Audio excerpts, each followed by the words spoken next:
ça, c'est une manipulation où on va travailler en mouvement.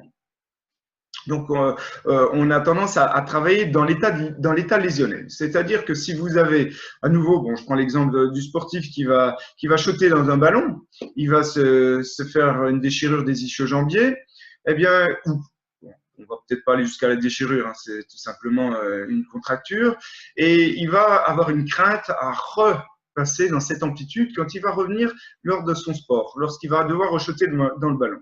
L'intérêt, c'est de se dire, voilà, le patient n'aura pas la même réaction musculaire lorsqu'il va travailler dans son état lésionnel en dynamique que lorsqu'on va le mettre sur une table couchée où le muscle va être détendu. Et on n'aura pas aussi le même effet quand on va travailler sur un patient sur une table que lorsqu'on va le travailler en dynamique par le simple fait qu'on a la mémoire lésionnelle. Le patient inconsciemment sait que c'est le geste, que c'est l'amplitude qui a favorisé la blessure. Et par cette crainte, il risque de mal ajuster son geste et il pourrait même se reblesser. Donc l'intérêt est de travailler dans ce geste lésionnel et de libérer toutes les contractures musculaires. Alors, on va travailler sur des trajets particuliers, on va travailler sur des trigger points. Certains vont dire que c'est de l'énergétique, sur des points d'acupuncture. On va jouer sur des méthodes d'inhibition musculaire par crochetage, par pression. Enfin, il y a différentes méthodes. Mais l'intérêt, c'est surtout de le travailler en mouvement. En mouvement, on a des réactions complètement différentes au niveau musculaire. Et là, vous pouvez le voir sur ces photos où je suis en train de manipuler par inhibition, par contraction et relâchement.